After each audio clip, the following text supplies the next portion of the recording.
Hello, my dears. Sometimes to find yourself, you must first lose your family, and other times, it is the other way around. Today's story is precisely about this paradox. Olga stood at the kitchen window and watched as the last October leaves broke away from the maple tree in the yard. The tea in her hands had gone cold long ago, but she hadn't noticed. Her husband's phone lay on the table, screen down. She had placed it exactly like that so she wouldn't see the incoming messages, but they kept coming anyway. The vibration irritated her like an itching wound. The fifth.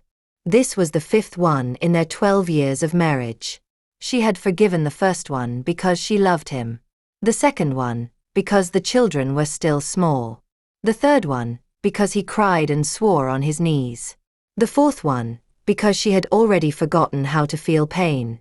And now she simply stood and watched the leafless maple. "Mom, what's wrong?"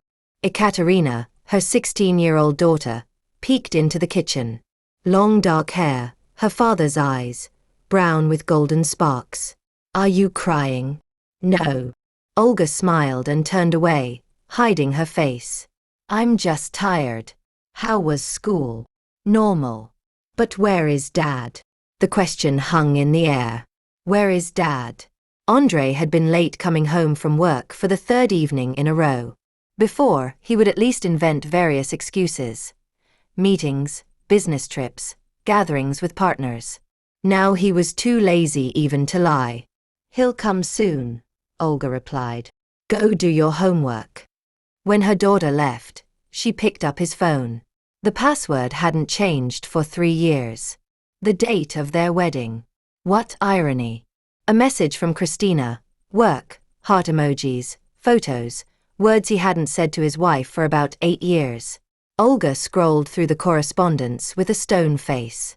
Meeting at the Victoria Hotel, room 412. Every Thursday. Today was Thursday. She put the phone back screen down and walked out of the kitchen. The house they lived in had been left to her by her parents. Large, 2 stories, with a basement and an attic. Her father had built it with his own hands, or rather with the hands of the brigade he hired when his business started to prosper. Her mother died 8 years ago from cancer. Her father survived her by 2 years, and then simply fell asleep and never woke up. The doctors said it was his heart. Olga knew it was grief. She went down to the basement. It still smelled of her father's cologne here. Or did it just seem that way to her? Old tools, jars of pickles that no one ate, Artyom's bicycle, which her son hadn't ridden for about 5 years. Artyom was 14 years old and, like all teenagers, preferred the computer to fresh air. In a corner behind the shelf with jars, stood a safe, heavy, Soviet, painted with peeling green paint. Her father had put it here 20 years ago and ordered it never to be opened. "This is for an extreme case, daughter," he said then, "when you realize you have nothing left to lose." She was 23 years old. She was pregnant with Ekaterina and happy. The safe seemed like a strange whim of her father. He was, in general, a man with quirks. A businessman of the 90s who had survived bandits, crises, and the betrayal of partners, he had learned not to trust anyone except family. The code for the safe was written in his old diary, which Olga kept in the drawer with documents. Her father had written it there crookedly, almost illegibly, but she remembered it, 23/71, 952. Her mother's birthday. The lock turned with a heavy click. The small door opened, and Olga looked inside. At the first moment, she didn't understand what she was seeing. Then she understood and stepped back. Money, stacks of banknotes held together with rubber bands. Dollars, euros, local currency. But that wasn't what made her heart beat faster. Under the money lay a folder, thick, yellow, with an inscription in black marker, Andre.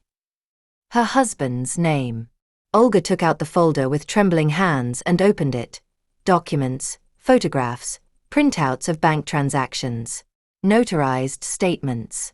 Recordings of conversations, transcribed with dates and times. Her father had been tracking Andre for 10 years, from the beginning of their marriage until his death. She sat directly on the cold floor of the basement and began to read. The first pages: reports from a private detective. Surveillance. Photographs. Andre at some offices. Andre in restaurants with people Olga didn't know. The dates. The first years of their marriage. When Ekaterina was still a baby. When Olga thought her life had finally settled down. Then documents about the company, Fortuna Invest. Andre was listed as a founder with a share of 40%. Olga had never heard of this company. He worked at an insurance firm, at least that's what she thought all these years.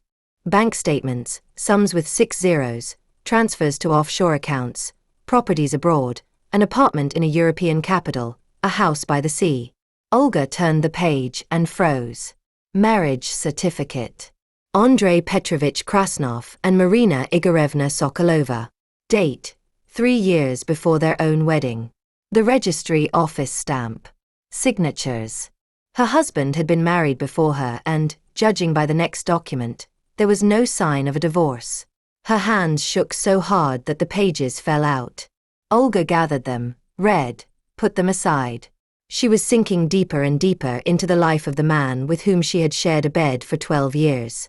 A man whom, as it turned out, she didn't know at all. Her father's note was found at the very end of the folder. His handwriting, sweeping, nervous. Olga, forgive me for not telling you immediately. I didn't want to destroy your happiness until you were ready to see the truth yourself. I hired people to check him even before the wedding. I sensed something was wrong. When I found out, it was already too late. You were pregnant, glowing with joy. How could I? But I gathered everything just in case it is needed. The money is yours, for a new life. The documents are your weapon. Use them wisely. I love you, daughter. Dad. Olga sat in the basement until darkness fell. Upstairs, the front door slammed. Andre had returned. His steps, his voice asking the children where Mom was. She heard all this through the ceiling, as if through a thickness of water. 12 years. 2 children, 5 betrayals, the ones she knew about. Illegal business. A first wife he had never mentioned. Money hidden from the family. If her husband knew what had been lying here for 10 years, he would never. Olga carefully placed the documents back into the folder into the safe. She closed the door, turned the lock, stood up, and brushed off her jeans. No, she would not leave, she would not make a scene, she would not cry. She would smile, serve dinner, ask him how his day went, and begin to plan. Dinner went as usual. Andre talked about complicated negotiations with an important client, complained about traffic jams, praised the cutlets. Olga nodded, smiled, poured him more tea. The children were on their phones. Ekaterina was texting with friends. Artyom was watching some videos. An ordinary evening of an ordinary family. Only now Olga saw everything differently. How he avoided her gaze. How he checked his phone under the table, thinking she didn't notice. How he said, "Dear," with the intonation of a man reading text from a sheet. "You're kind of thoughtful today," Andre said when the children left. "Everything is fine." "I have a headache," she replied. "I'm going to lie down early." He didn't even offer to bring a pill, just nodded and turned on the TV. In the bedroom, Olga lay with her eyes closed and thought. The folder in the safe contained enough information to destroy Andre legally, financially, and socially. But she had to act with caution. He had hidden a second life from her for 12 years, which meant he knew how to hide tracks. It meant he could be dangerous. Marina Sokolova, the first wife or, judging by the documents, the only legal wife. That made her marriage to Andre void, made her children. Olga didn't want to think about that word. Not now. The next morning, when Andre left for work and the children for school, she took out the folder again. In the daylight, it was easier and scarier to read. Fortuna Invest dealt with investment consulting, at least officially. Clients, large companies, businessmen, officials. Turnovers of tens of millions a year. 40% belonged to Andre. Another 40% to a man named Viktor Sergeyevich Volkov. The remaining 20 were distributed among several offshore structures. Volkov. That name reminded her of something. Olga strained her memory and remembered a tall, gray-haired man at their wedding. Andrei introduced him as a family friend. He gave them an envelope with money and left early, speaking to almost no one.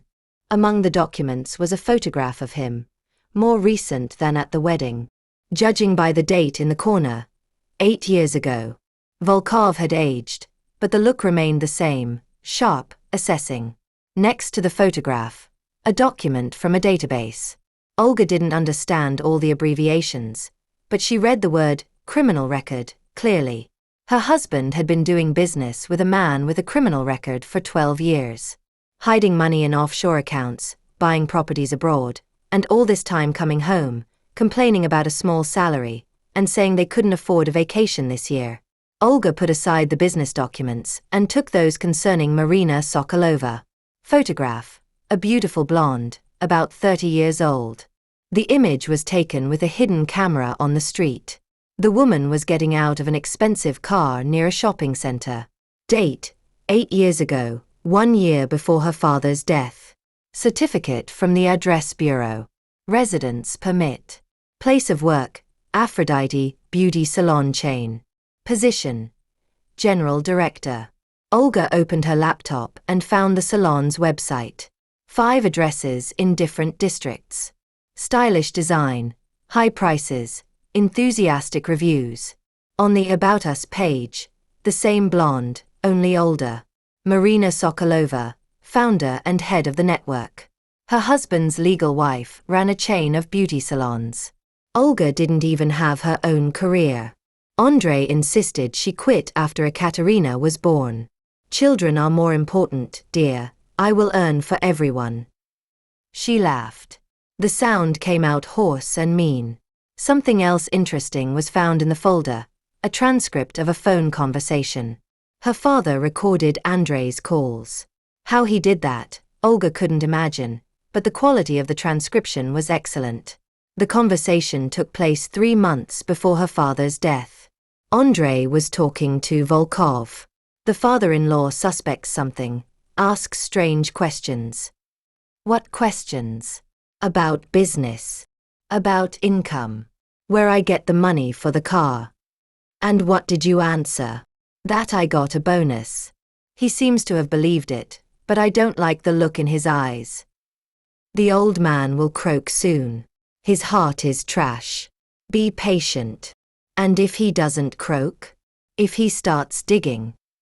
Then we will help him croak faster. Just kidding. Or not. We'll see.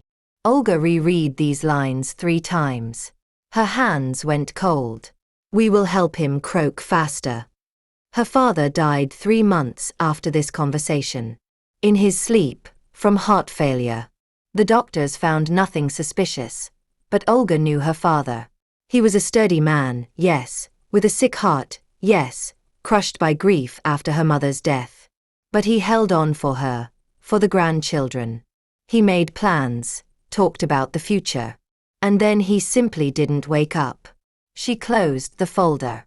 Her hands were still trembling, but not from fear, but from rage. Olga spent the following days studying the documents and thinking of a plan. Andrei noticed nothing. Besides, he had long ceased to notice her as a human being.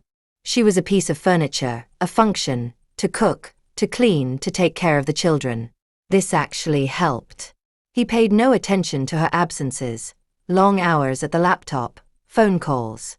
She made the first call to a lawyer, an old friend of her father's, who had managed his affairs for 20 years.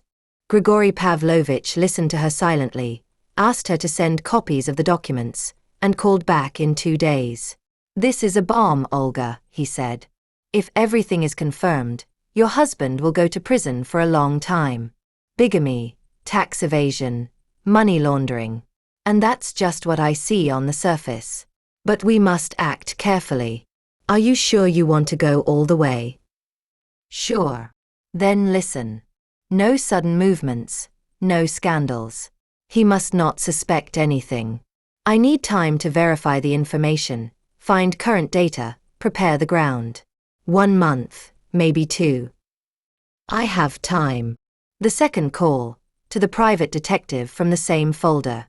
Igor Nikolaevich had worked for her father and, judging by the documents, was good at what he did. I remember your father, he said in a low voice. He was a good man, fair. How can I help you? I need current information about my husband and his business. Understood. Let's meet. They met in a cafe on the outskirts. Olga told Andrei she was going to a friend's. Igor Nikolaevich turned out to be a nondescript man of about 50 years, one of those you forget 1 minute after meeting. The ideal detective. Father kept everything, Olga said, handing him the copies of the documents. But these are data from 10 years ago. I need to know what is happening now. The detective leafed through the pages, frowning. Fortuna Invest. Volkov. Sokolova. He raised his eyes. Do you understand what you are getting into? These are serious, dangerous people. I understand. And you still want to continue? They possibly killed my father. Olga's voice did not tremble. My husband, for 12 years, used me as a cover. Yes, I want to continue. Igor Nikolaevich nodded and hid the documents in the inside pocket of his jacket. Give me 2 weeks. I will gather the primary information for free. For Dmitry Sergeyevich, your father. He helped me a lot once. We'll discuss the terms later. Olga returned home to her husband. Andrei was in a good mood. Apparently, the meeting with Christina had been successful. He even brought flowers. Roses. Olga put them in a vase and thought that soon these roses would stand on his grave. Not literally, of course, but his career, reputation, freedom, all of this would die. You are beautiful to me, Andrei said in the evening, hugging her in bed. Thank you, dear, she replied and closed her eyes. 2 weeks, then a month or 2 for preparation, and then she would strike. But first, she had to find out something else, something that gave her no peace from the first day. Marina Sokolova, the legal wife. Did she know about Olga, about the children, about her husband's double life? The answer to this question could change everything. The Aphrodite Beauty Salon was located in the city center. Glass facade, golden letters, expensive cars at the entrance. Olga parked on the neighboring street and sat in the car for a long time, gathering her courage. She had made an appointment for a manicure under a false name. Anna Vetrova. Phone, a new SIM card, bought yesterday. Legend, owner of a small boutique, looking for a good master for permanent service. Inside, the salon turned out to be even more luxurious than outside. Marble floors, leather armchairs, subdued light, the smell of expensive perfumes. The girl at the reception, ideal makeup, ideal smile, led her to the master. Will Marina Igorevna be here today? Olga asked casually, sitting down in the armchair. She was recommended to me. I wanted to meet her. She usually comes after lunch, replied the master, a young girl with pink hair. But today I'm not sure. She has some business. Pity. I was told she is a wonderful leader. Oh yes, the girl perked up. Marina Igorevna is wonderful, strict but fair. She always remembers birthdays, pays good bonuses. We adore her.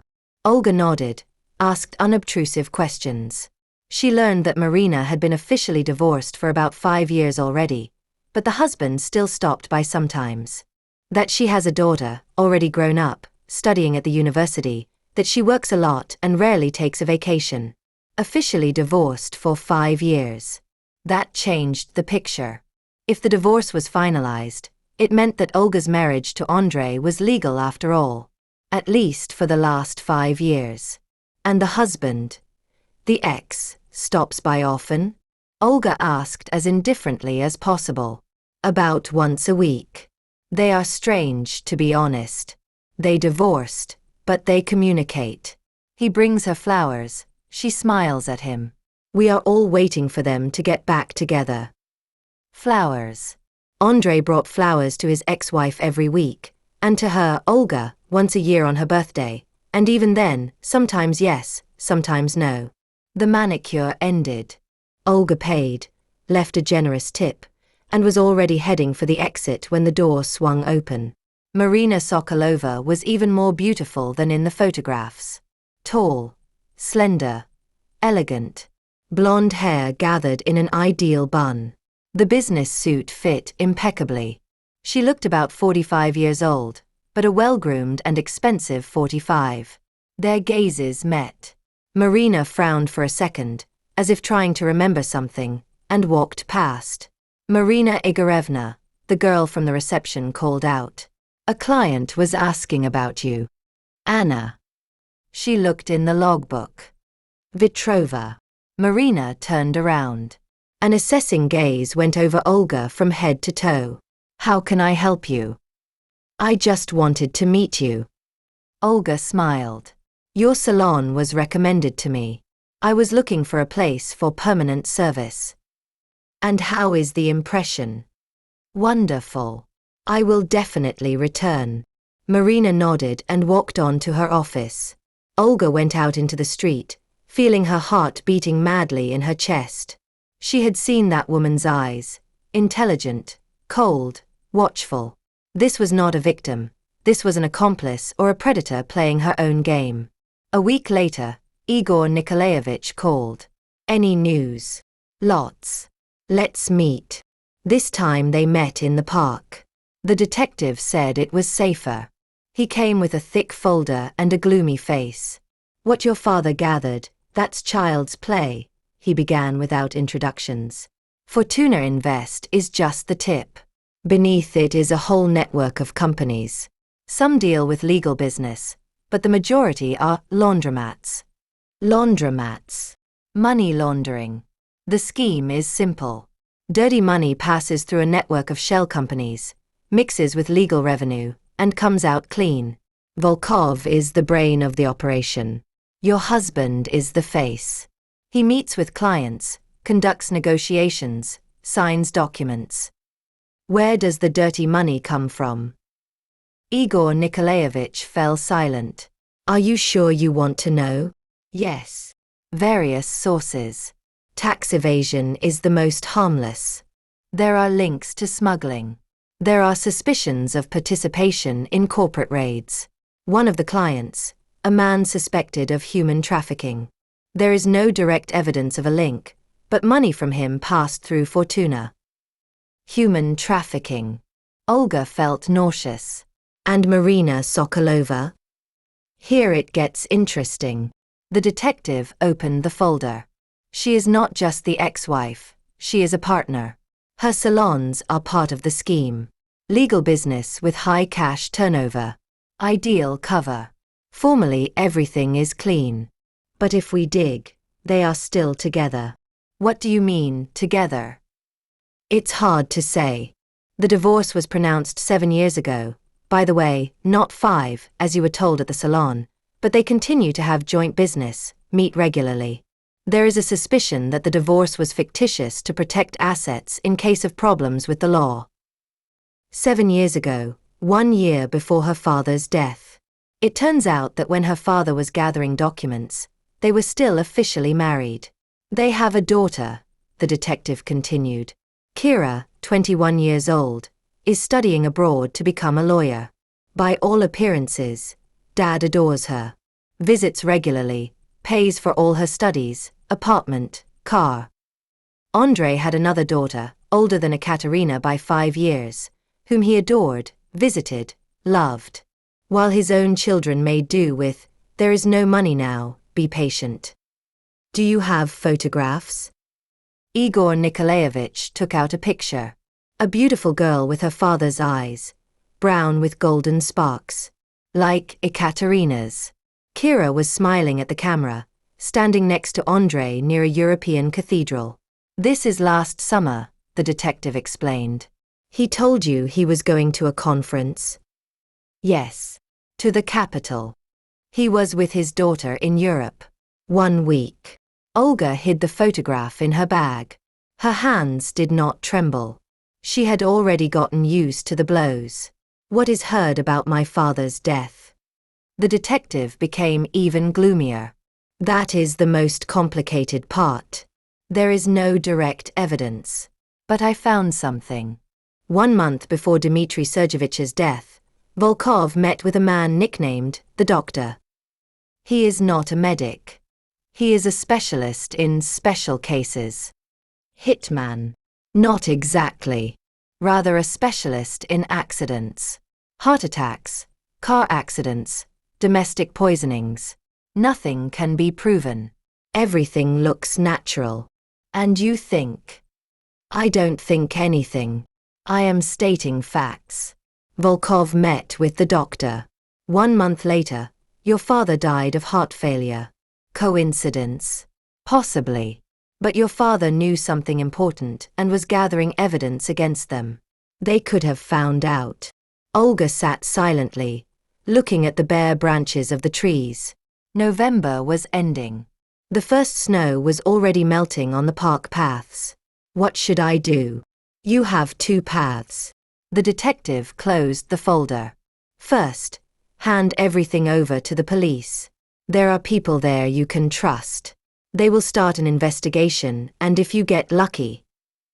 And if I don't get lucky, Volkov will find out. He has connections in the agencies, and then you will become a problem that needs to be solved. Olga nodded. The second path, strike yourself. Not through the police, but through their partners and enemies. Such people always have enemies. You must find the one who wants to destroy them as much as you do and give him the tools. Do you know such people? Igor Nikolaevich looked at her for a long time. I know one. But it is dangerous. Very dangerous. Are you ready to risk everything? Olga thought about the children, about Ekaterina with her father's eyes, about Artyom with his computer games, about the house her father built, about her mother's grave in the old cemetery. I am ready. The man the detective spoke of was named Roman Viktorovich Diamin, former partner of Volkov, former friend, former almost brother. 10 years ago they quarreled. Volkov cheated him out of a large sum and pushed him out of the business.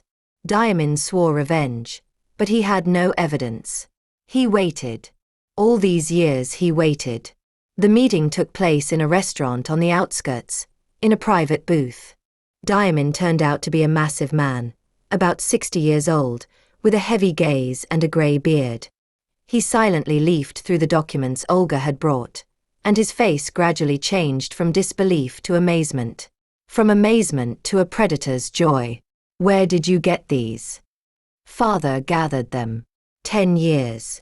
Dmitry Krasnov was your father. Diamin raised his eyes. I knew him. We crossed paths in business in the 90s. He was a worthy man. Pity he died. He was killed. You think? I am sure. Diamin put the documents aside and leaned back in the armchair. What do you want? Money? No. Justice. Justice. He sneered. Beautiful word. What exactly do you understand by that? Olga leaned forward. I want my husband to lose everything. Business, money, freedom. I want Volkov to answer for my father's death. I want their scheme to collapse, and all participants to get what they deserve. And what do you offer in return? These documents and information from the inside. I live with Andrei, he trusts me. I can find out what is inaccessible to you. Diamin was silent for a long time, drumming his fingers on the table. Dangerous game, he said finally. If they find out, they will eliminate you without hesitation. I know you have children. That is exactly why I am doing it. So they don't grow up with a criminal father, so they don't repeat his path, so they know the truth. Diamin stood up, approached the window. Beyond the glass, snow was falling, the first real snow of this winter. Good, he said without turning. I will help you, but on my terms. First, you do only what I say. No initiatives of your own. Second, when everything ends, Fortuna's assets pass to me. That is my compensation for the 10 years of waiting. Third, your husband must not know about your participation until the very end, otherwise he will manage to hide tracks or worse, eliminate you. I agree. Diamond turned. You didn't even ask how I plan to do this. I am indifferent to how. The main thing is the result. He looked at her with something resembling respect. Your father was right when he gathered all this. He knew that one day it would be needed. But he made a mistake in one thing. He thought you were weak, that he had to protect you from the truth. But you, it turns out, are stronger than all of them. Olga remained silent. She didn't feel strong. She felt like a woman who had nothing left to lose. The following weeks turned into a double life. By day, Olga was the same as before. Caring mother, submissive wife, mistress of the house. She prepared breakfast, checked homework, smiled at Andrei.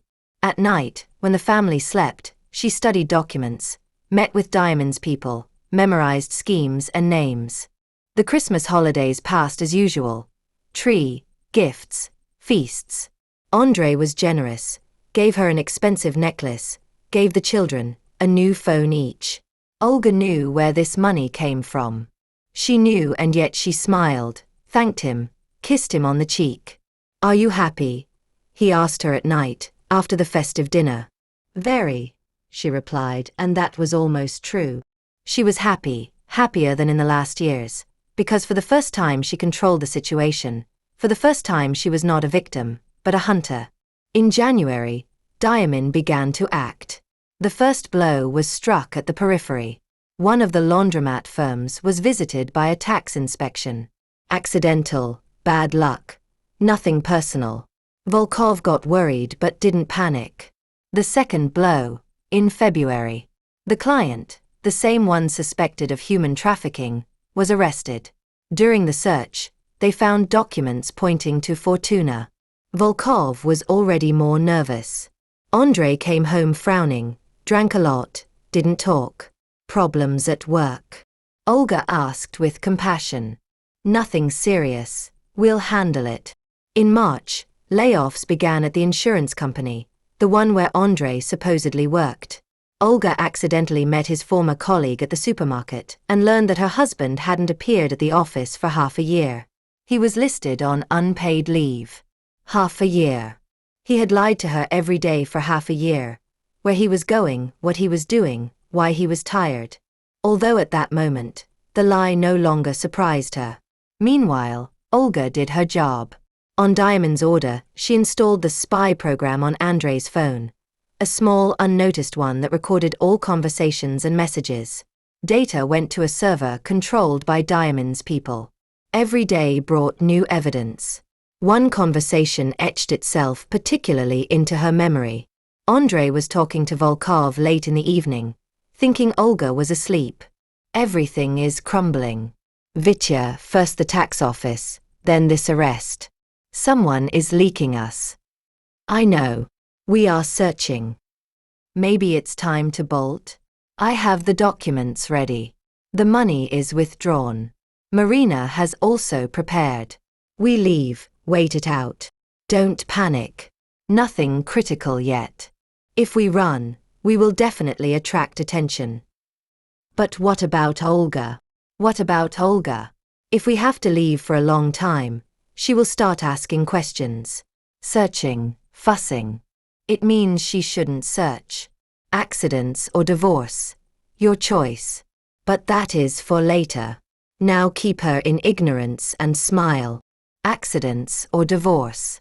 That's how he thought of her. A problem that needs to be solved. An obstacle on the path to freedom. Olga listened to this recording in the basement, sitting next to her father's safe. There were no tears, only a cold, clear rage. In April, a new participant entered the game. Kira, Andrei's daughter from his first marriage, came for vacation. Olga learned about this accidentally, intercepting a message on her husband's phone. Daddy, I can't wait. I'll be there Saturday. Will you meet me? He met her. He told Olga he was going to negotiations with an important client. He returned late, cheerful, smelling of expensive women's perfume. Not the one Christina used, but another. Probably he had hugged his daughter.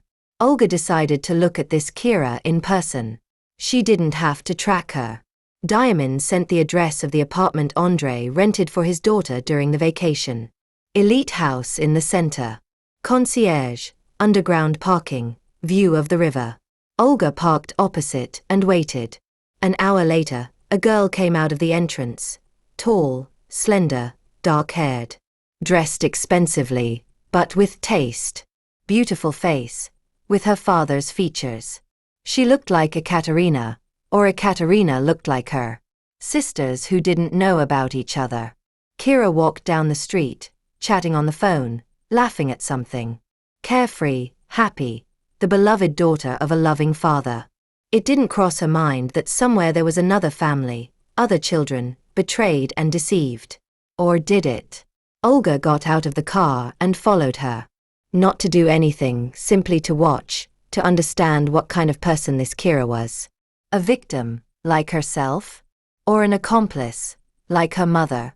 Kira turned into a coffee shop, ordered a cappuccino, sat by the window, took out a laptop, and began to type something, probably coursework. An ordinary student, guilty of nothing. Olga turned around and left. It is one thing to destroy Andrei and Volkov. Another, to destroy the life of a girl who simply loved her father. That was a boundary she did not intend to cross. Not yet. May brought heat and new problems. Volkov began to suspect a leak from the inside. On one of the recordings, Olga heard him telling Andrei, "It's someone of our own. There is no one else." Information leaves precisely. Exactly that which hits the hardest. This is not an accident. Maybe wiretaps. Checked. Clean. No, it's a human. Someone who knows the scheme from the inside. The circle is narrow. You, me, Marina, the accountant, the lawyer. So think about which one of them. Olga froze. If they start searching seriously, they can get to her. The spy program in Andrei's phone was well hidden, but not invisible. A specialist would find it. She called Diamond. "I know," he said calmly. "Don't worry, we will throw them another version. There is a man in their entourage. The accountant. He has long been dissatisfied, looking for a way out. We will help him become the main suspect." "You will frame him?" "He will frame himself. We will just accelerate the process. Don't worry, nothing grave threatens him. He has already made a deal with the investigation. He will be a witness, not the accused." A week later, Fortuna's accountant was detained while trying to transfer a large sum to a personal account. Volkov was furious, Andrei in a panic, Olga relieved. Suspicions shifted to someone else, but the respite turned out to be short. At the end of May, Ekaterina came home from school with news. "Mom, in our programming group there is a new girl, so cool, she came from abroad. She says she came to visit her parents for the summer. We became friends. What is her name?" "Kira." Olga dropped the spoon with which she was stirring the soup. "What?" "Kira. Kira Sokolova. She is a student, studying to be a lawyer. Older than me, of course, but she gets bored alone. So she signed up for programming school. We have lunch together." Sokolova. Kira Sokolova. Andrei's daughter. She befriended Ekaterina. Coincidence? Olga didn't believe in coincidences. Not after everything she had learned. "Mom, what's wrong?" Ekaterina looked at her with concern. "You are pale." "Everything is fine. Just a lot of work around the house. Tell me about this Kira. What is she like?" Ekaterina became animated. She told how smart and cheerful Kira is, how interestingly she tells about life abroad, how beautifully she dresses and does makeup, how she promised to teach Ekaterina to outline her eyes correctly. Olga listened and felt anxiety growing inside. Kira didn't just appear. She intentionally got close to Ekaterina. Why? In the evening, when the children went to bed, Olga called Igor Nikolaevich. "I need to know everything about Kira Sokolova. Urgent." especially if she knows about us, about our family. The detective called back the next day. She knows and has for a long time. Since she was 12. She accidentally found her father's documents when she was rummaging in his office. She made a scene with her parents. Since then, they haven't hidden the truth from her. Meaning she is aware that her father is married to another woman and has 2 children? Yes. Marina convinced her to keep quiet. Told her it was temporary, that soon Dad would divorce and return to them forever. 9 years ago. Yes. Since then, Kira has been waiting. She hates you and your children. Considers that you stole her father. Olga closed her eyes. It means it is not an accident. Kira came for something. Maybe she wants to see the rival up close. Maybe she is plotting something. In any case, it is dangerous. What should I do? For now, nothing. Observe. If she is simply curious, it's not terrible. If she starts to act, let me know. Olga began to observe. She asked Ekaterina to invite the new friend for a visit, under the pretext that she wanted to meet good people. Ekaterina was happy. Kira accepted. On Saturday, she appeared on the threshold with a cake and a smile. Hello, Aunt Olga. Ekaterina has told so much about you. Olga looked into the brown eyes with golden sparks, exactly like Ekaterina's, like Andrei's, and thought how much hatred was hidden behind this ideal smile. Come in, Kira. Nice to meet you. Lunch passed surprisingly peacefully. Kira was charming, witty, attentive. She asked about Olga's life with sincere interest, it seemed. She played board games with Artyom, praised the food. If Olga hadn't known the truth, she would have believed in this nice girl. When Ekaterina was away in the bathroom, Kira leaned toward Olga and said quietly, You are a very good woman, Aunt Olga. Pity my father doesn't appreciate that. Olga froze. Your father. You know who I am. Kira smiled. I saw how your face changed when Ekaterina said my name. You know everything. Probably for a long time. To deny made no sense.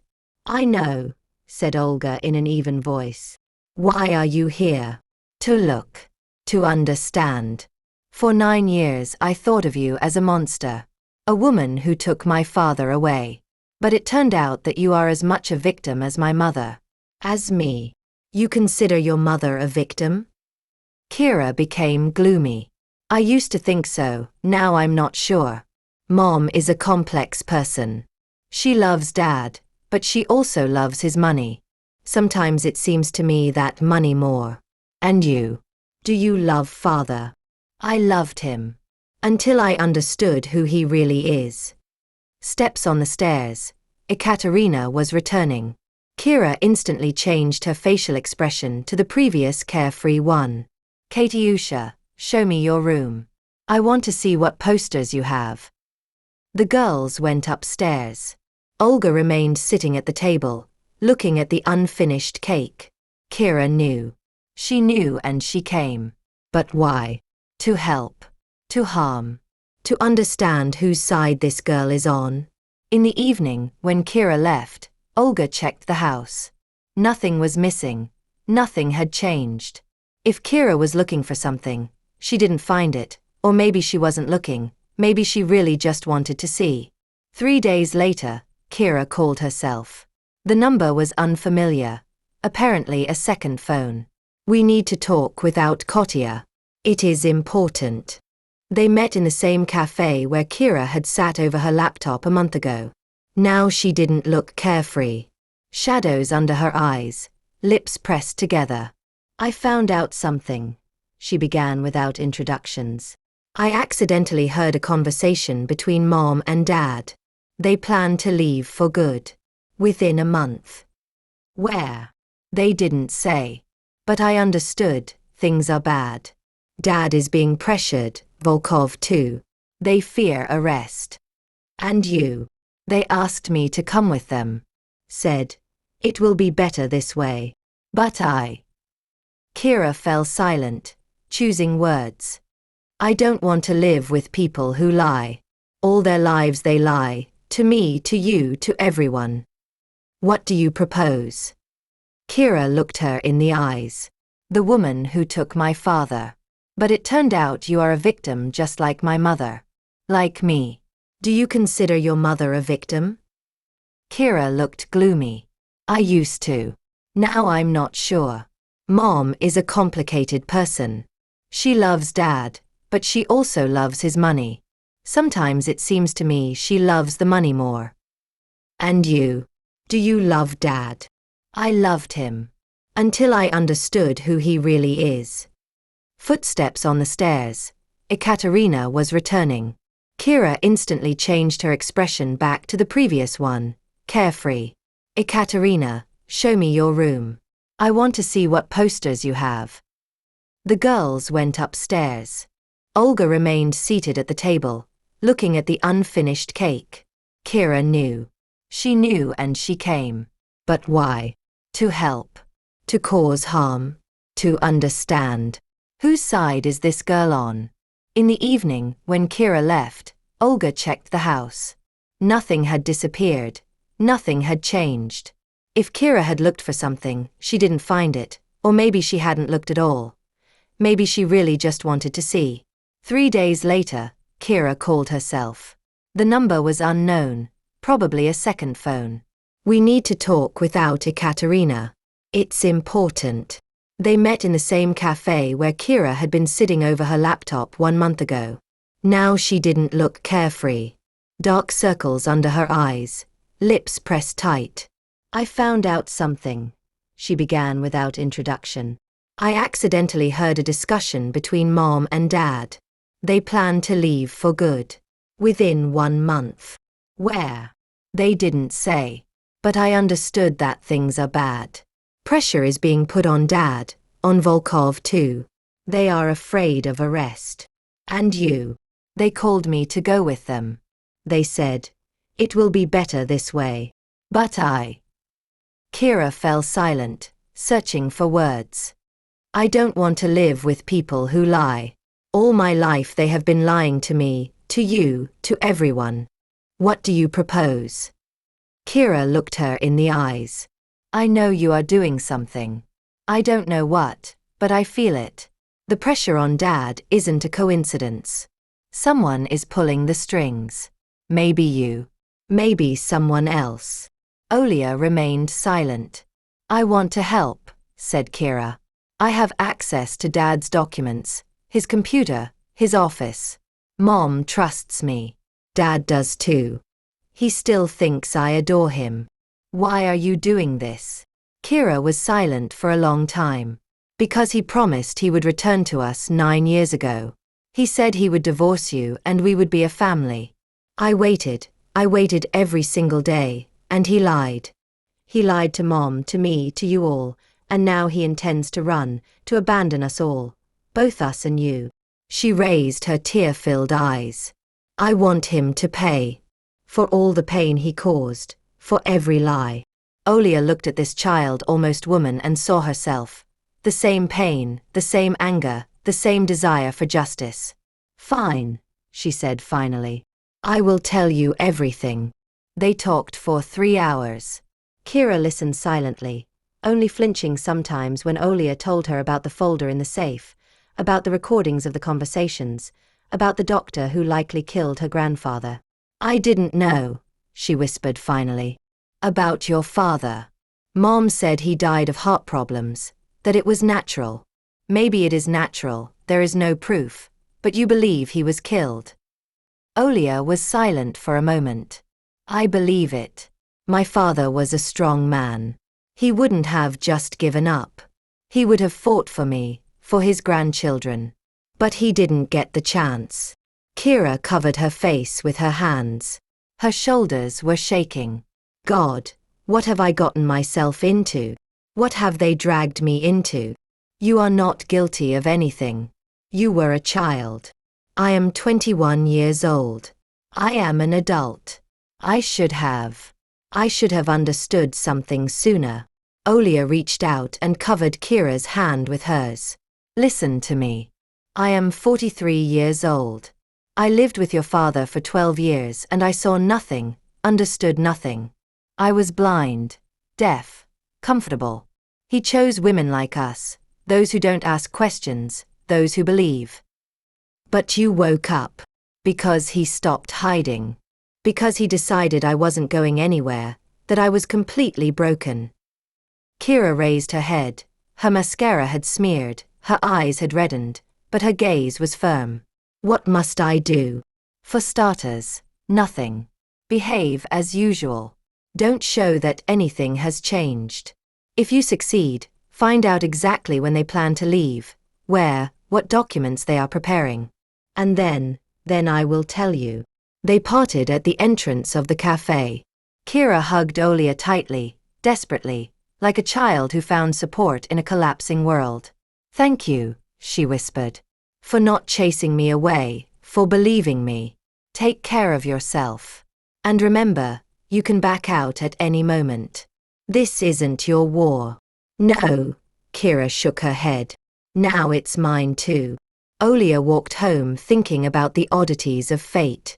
The daughter from the first marriage, who was supposed to be an enemy, became an ally.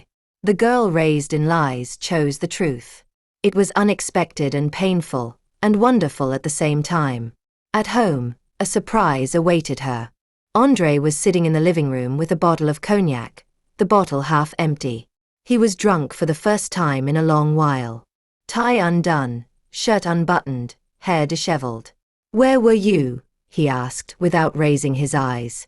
In the city. Running errands. But what happened? It happened. He laughed. The laugh was ugly, forced. It happened, my dear wife. Everything happened. Olga sat down cautiously opposite him. Tell me. The accountant. Our accountant turned out to be a rat.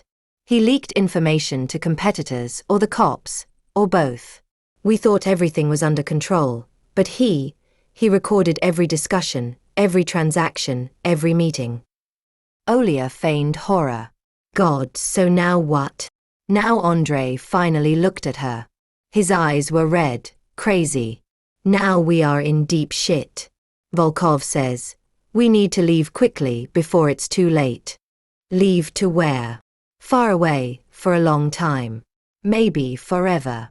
Olga felt her heart beating faster. Here it was, the moment she had been waiting for. But us. The children.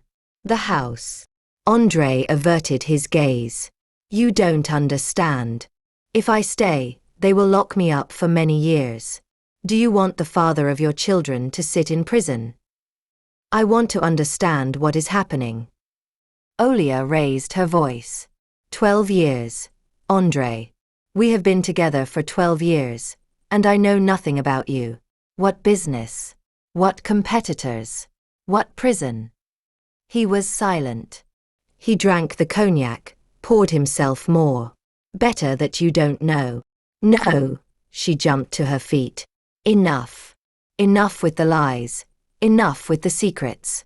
Tell me the truth. At least once in your life, tell the truth. And then André began to weep.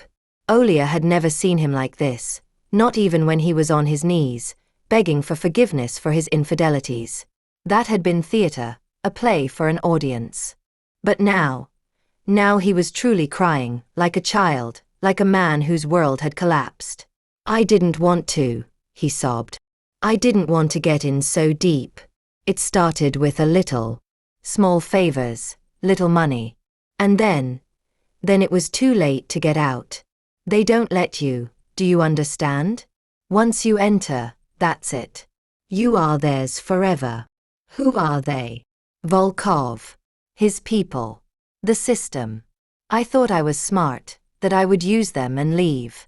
But they used me, they turned me into a puppet, into a front. If something goes wrong, I will answer for it. And they will disappear.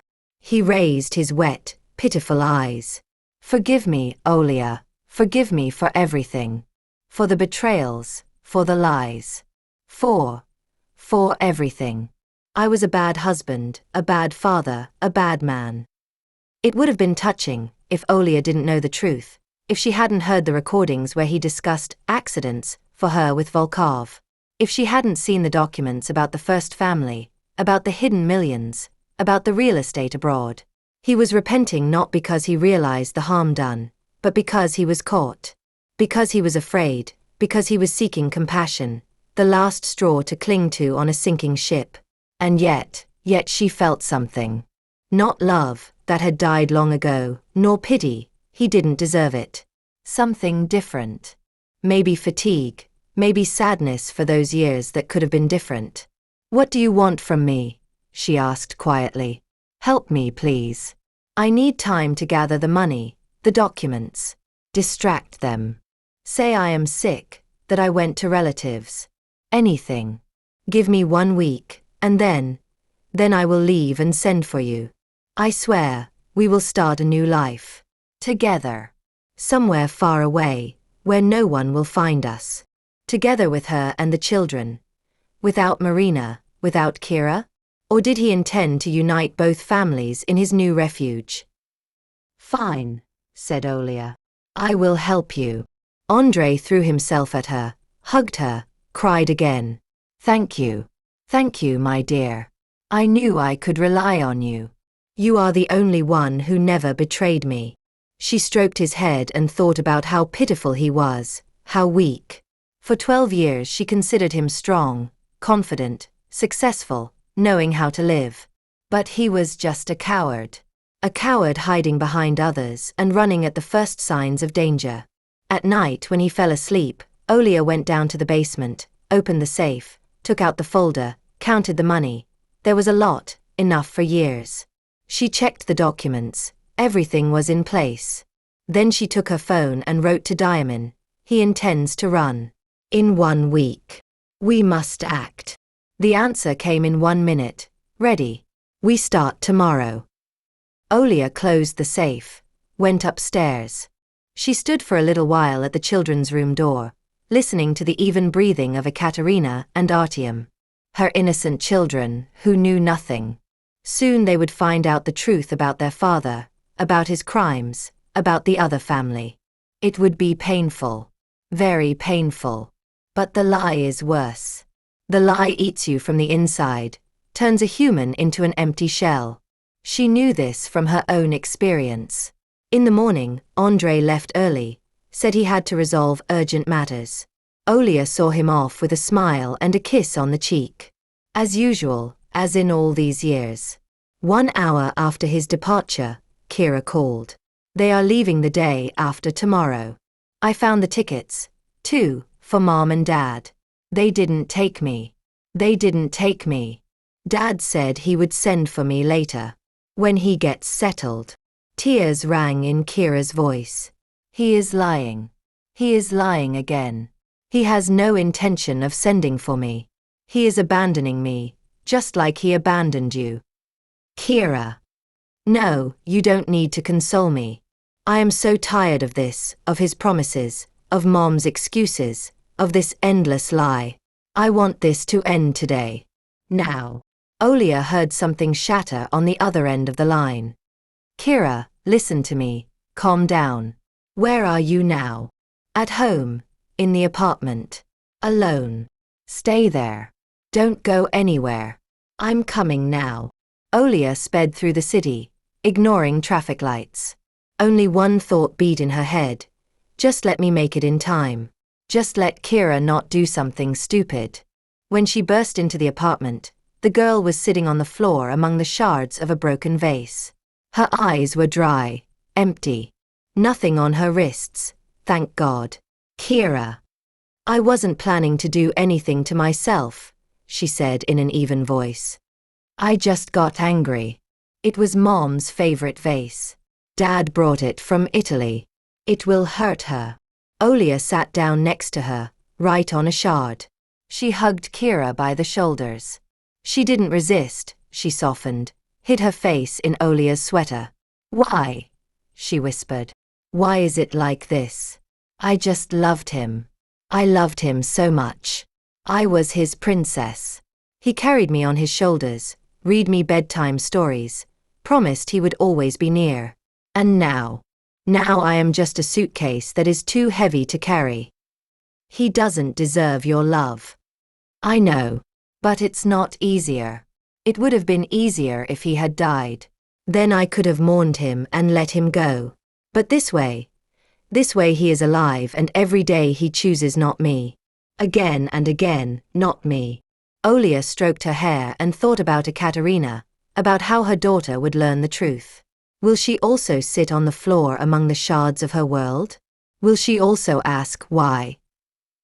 Listen to me, she said softly. I know how much it hurts. I lived with this pain for 12 years. Every betrayal of his was like a knife in the heart. Every lie like a slap. But I survived, and you will survive. How? How did you do that? At first for the children, then for revenge. And now? Olga paused. Now for myself, for that woman I could have been, if not for him. Kira raised her head. Tell me about yourself. About how you were before him. Olga smiled sadly, thoughtfully. I was different. Cheerful, brave, full of plans. I wanted to become an architect, to build beautiful houses where people would be happy. I entered the institute, started learning, and then I met him. And you gave up your studies? Not immediately. First academic leave when I got pregnant, then another one after the birth. And then he said it was stupid to waste time on a diploma when there is family, that he would earn for everyone, that my place is at home. And you accepted. I loved him, I believed every word. I thought this was happiness, to be with the beloved man, to raise his children, to create comfort. I didn't understand that he was cutting me off from the world piece by piece, day after day, until nothing remained except him. Kira was silent, absorbing every word. But your parents, did they notice nothing? Mom died when Ekaterina was 2 years old. Dad saw, tried to warn me, but I didn't listen to him. I thought he was just jealous, that he didn't want to let his daughter go. God, how much time I lost. Tears flowed on their own, unexpectedly, unstoppably. Olga hadn't cried in a long time. She thought she had forgotten how to do it. But now, next to this girl who was suffering just like her, the dam broke. They sat on the floor, hugging, and cried together. 2 women, deceived by the same man, 2 victims turned allies, 2 broken hearts learning to beat again. We will get through this, whispered Olga when the tears dried up. Together we will get through this. Do you promise? I promise. The phone vibrated in her pocket. Message from Diamond. Everything is ready. Today at midnight. Olga showed the screen to Kira. It has begun. She remembered the evening of that day forever. At home, Andre awaited her. Nervous, agitated. He was packing his things into a sports bag, rummaging through documents. Plans have changed, he threw out without looking at her. I'm leaving tonight. Tonight. But you said. I said. Circumstances changed. There is no time. He bustled around the house like a cornered beast. Checked his phone every 30 seconds. Looked out the window. Andre. Olga grabbed his hand. Stop, look at me. He stopped. He looked, and she saw fear in his eyes. True, animalistic, primitive fear. They know, he said in a hoarse voice. Volkov just called. There are searches at his place. They are taking him. They will take me too, if I don't leave right now. Who is taking him? The police, the prosecutor's office, the tax authorities. All at once. Someone ratted us out. Someone who knows everything. Olga feigned horror. God, what is to be done? Run. I already ordered the car to the border. Friends will wait for me there. They will pass me further. But I need money. Cash. Lots of it. How much? Everything that is in the house. All savings. Cards are no good. They will block them. Olga shook her head. We have nothing. You know, we always lived from paycheck to paycheck. Don't lie.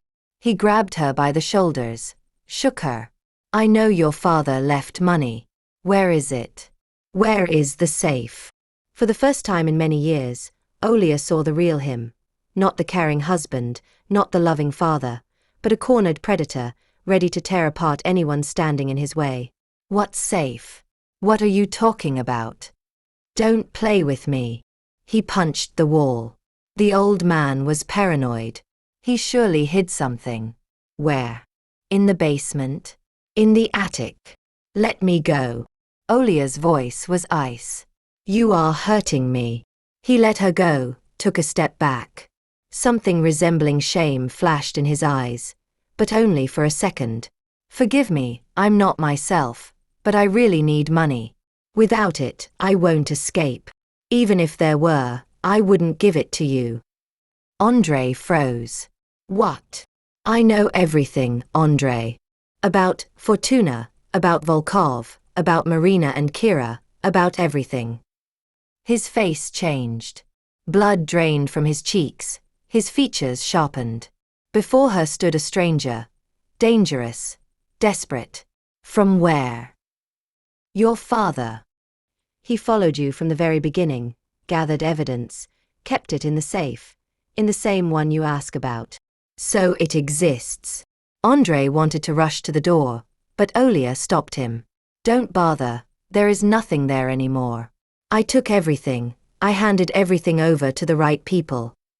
Understanding came slowly. She saw his gaze change, from bewilderment to horror, from horror to rage. It was you, he whispered. You ratted us out? Yes. Why? Olga took a step back, crossed her arms over her chest. Because you killed my father. Because for 12 years you used me as a front. Because you cheated on me with every skirt in town. Because you stole my life. The years, the dreams, the hopes. Because you planned to organize accidents for me when I became inconvenient. I didn't. That was Volkov who said it, not me. You didn't object, you didn't defend me. You just nodded and continued the discussion.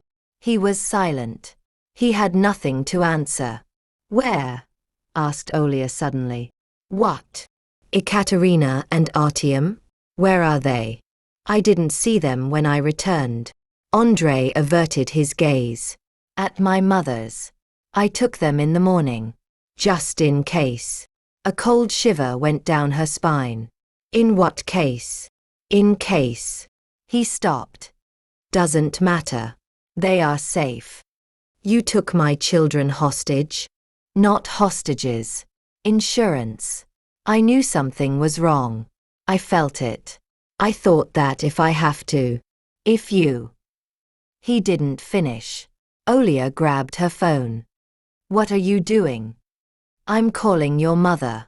If you touched my children with even a finger. They are fine.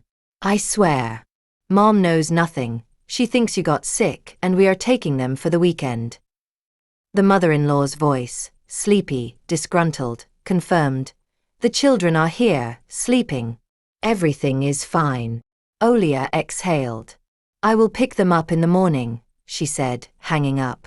And you leave, run, hide, but no, wherever you go they will find you. Diamin will make sure. Diamin. Andrei went even whiter. Roman Diamin? You hooked up with Diamin. He was very happy to help. He sent regards to Volkov. Beyond the window, blue lights flashed. Sirens. Many sirens. Andrei rushed to the door, but it was too late. It opened by itself. On the threshold stood men in uniforms, with weapons ready. Andrei Petrovich Krasnov.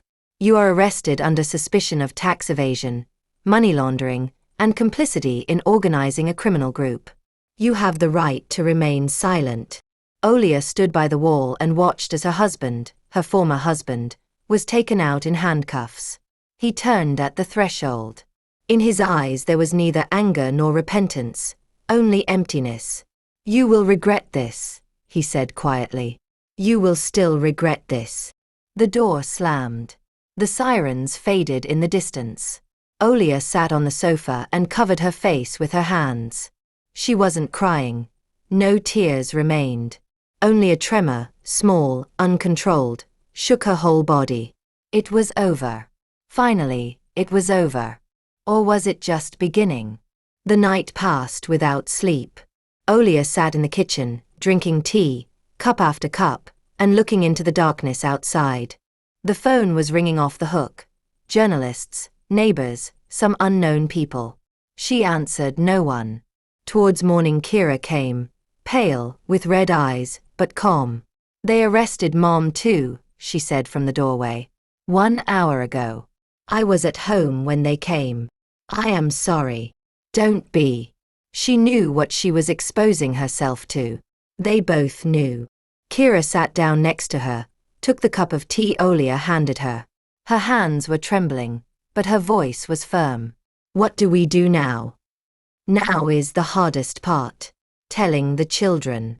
In the morning, Olga went to her mother-in-law. Margarita Pavlovna, an authoritarian woman of 70 years, met her at the threshold with a face of stone. I know, she said before Olga could open her mouth. The police called. My son is arrested because of you. Because of his own crimes. Lies. Andrusha would never do. He is a good boy. It is all because of Volkov. He dragged him in. Olga shook her head. Margarita Pavlovna, I will not discuss this with you. I came for the children. I won't give them to you. This is not up for discussion. They are my children, legally and by blood. If you refuse, I call the police. The mother-in-law looked at her with a hatred so concentrated that the air seemed to crackle. You destroyed our family. You turned grandchildren into orphans with a living father. You. Mom. Ekaterina stood in the living room doorway. Behind her Artyom, sleepy, scared. Mom, what is happening? Grandma is crying. Dad isn't answering the phone. What happened? Olga approached the children, hugged them both. Gather your things. We are going home, we will talk there.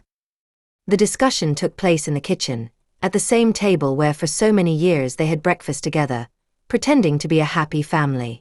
Olga spoke slowly, choosing her words. She didn't tell them everything, only what the children could understand and accept.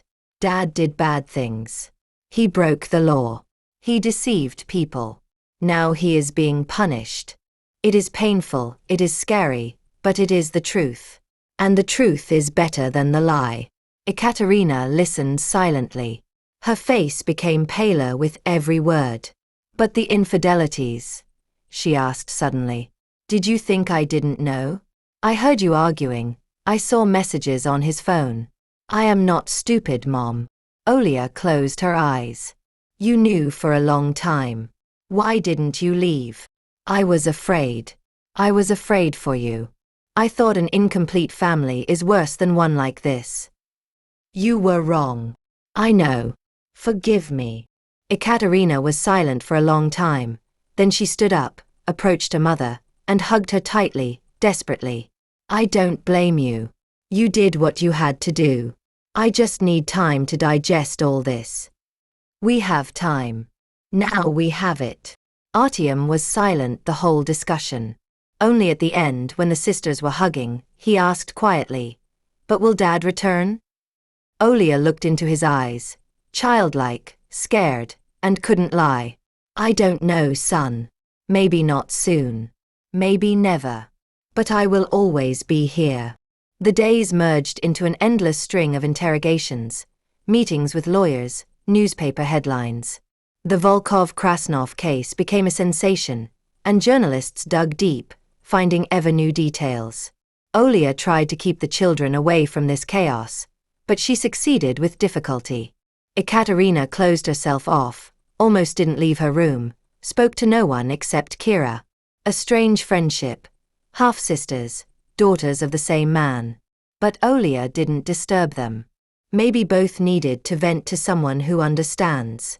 Artyom started fighting at school. Boys teased him, son of a criminal, Your dad is a thief. Olga withdrew him to homeschooling, temporarily, until the waters calmed down. 1 month after the arrest, Diamond called. The case is closed. Volkov will serve 15 years, your husband, 8. Marina Sokolova, 5, suspended with confiscation. And the doctor? The one who, my father. We are looking for him. He disappeared, but we will find him. I promise. Olga put down the receiver and, for the first time in a month, smiled. Not from joy, from relief. Justice triumphed. Even if not completely, even if with reservations, but it triumphed. In the evening she went down to the basement, opened the safe. Empty. Now without documents. Only the money remained. Her father's inheritance for rainy days. Thank you, Dad, she whispered. You saved me. Even after death, he saved her. Somewhere upstairs the children were laughing.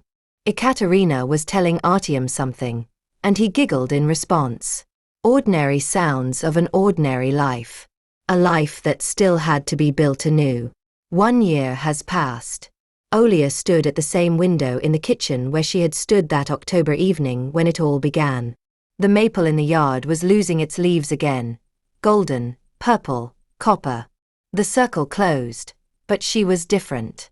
In this year everything changed. The house is the same, but without the heavy atmosphere of lies that soaked the walls for 12 years. The children are the same, but matured, understanding more than she would have wanted. She herself is the same, but free. For the first time in many years, truly free. Mom, are you drinking coffee? Ekaterina looked into the kitchen. 17 years old. Senior class. An adult young lady with wise eyes.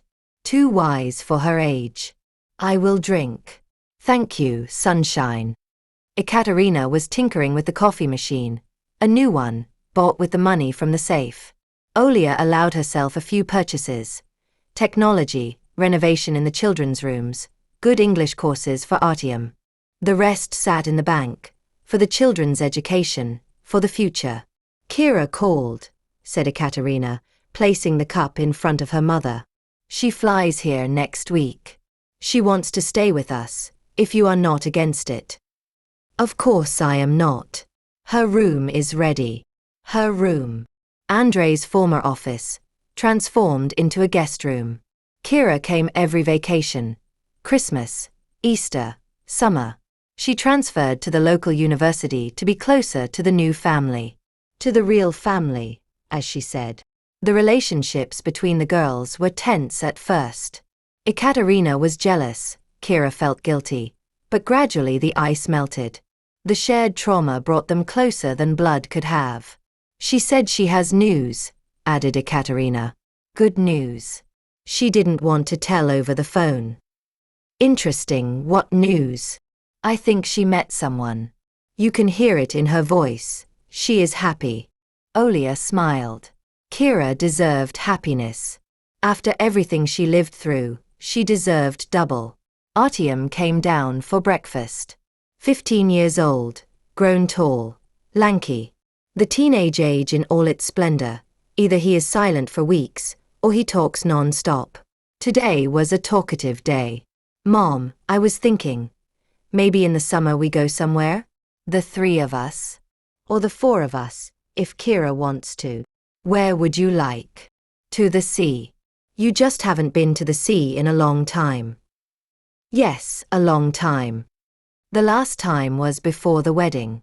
Andrei had promised he would take her on a honeymoon, but he never got around to it. Then the children appeared, the worries, the eternal later. And he, meanwhile, took Kira to European resorts every summer. Let's go to the sea, said Olga. It's an excellent idea. After breakfast, the children scattered to their affairs. Ekaterina to school, Artyom to courses. Olga remained alone in the quiet house. Before, the silence scared her, pressed on her, reminded her of the void inside. Now it calmed her. She opened the laptop and checked her mail. A letter from the lawyer. A new hearing in the partition case. Andre was trying from prison to contest the division, demanding a share of the house. Ridiculous.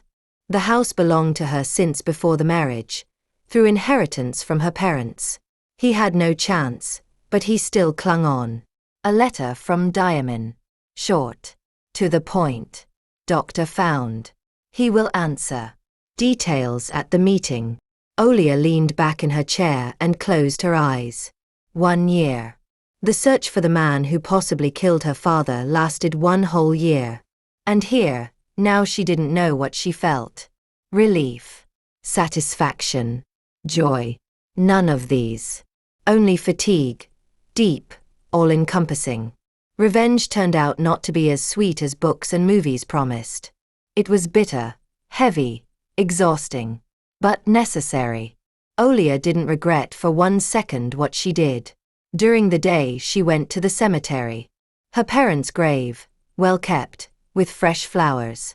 Olga came here every week, talked to them as if they were alive. Hi, Dad. Hi, Mom. She sat on the bench in front of the monument. The autumn wind moved her hair, tore leaves from the trees. They found him, Dad.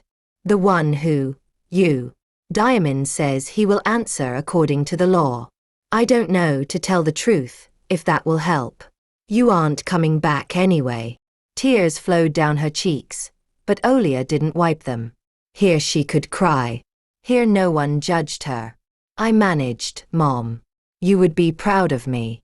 The children are brave, strong. Ekaterina grew up a beauty, a smart girl. Artyom is a good boy, sensitive. He resembles you too more than him. Thank God. She fell silent, looking at the photographs on the monument. Mom smiling, with dimples in her cheeks. Dad serious, but with kind eyes. I was afraid I wouldn't be able to do it alone, that I would break, that the children would hate me, that everything would collapse. But you know what? I am stronger than I thought. You raised me strong. Thank you for that. In the evening an old friend called Natalia, whom she hadn't seen for many years. Andre didn't like her, called her a bad influence. And gradually Olga stopped communicating with her altogether. Another piece of life he had cut off. Olga, I read everything in the papers. God, how are you? The children. How? Normal. Natalia. Already normal. I was so worried about you. I wanted to call sooner, but I thought, maybe you are not in the mood for me. I am glad you called. They talked for 2 hours, like in their student years, laughing, interrupting each other, remembering old stories. Olga felt something thawing inside. Ties she thought lost forever were being restored. Life was returning. Before sleep she went through the children's rooms. Artyom was already asleep, hugging his pillow, like a small child. Ekaterina was sitting with a book, but put it aside when Mom entered. Everything okay? Yes, sunshine. I just wanted to say good night. Mom.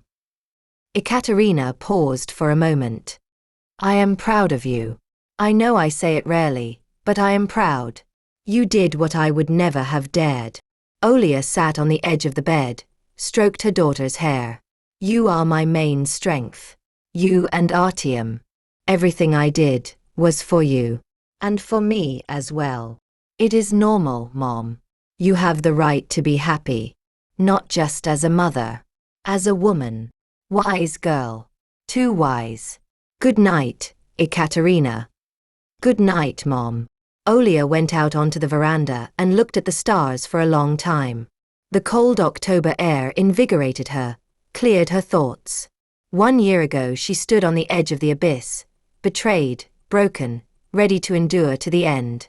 And then she opened the old safe and found not just documents. She found herself, that woman she could have been all this time, if not for fear, distrust, false hope. Now everything was different. Ahead, the unknown, difficulties, loneliness perhaps, but also freedom. And the children, and the friends returning, and Kira who became part of the family. And the autumn maple at the window, which every year dies and is reborn again. Like herself. Olga smiled and went into the house. Tomorrow will be a new day, and she will meet it with her head held high. Forgiving her husband for the 5th betrayal, she understood. Enough. She didn't leave, didn't make a scene. She opened her father's old safe and began to live again. Leave your mark in the comments. Your opinion is precious. Like and subscribe help share the warmth further. Good mood and see you again.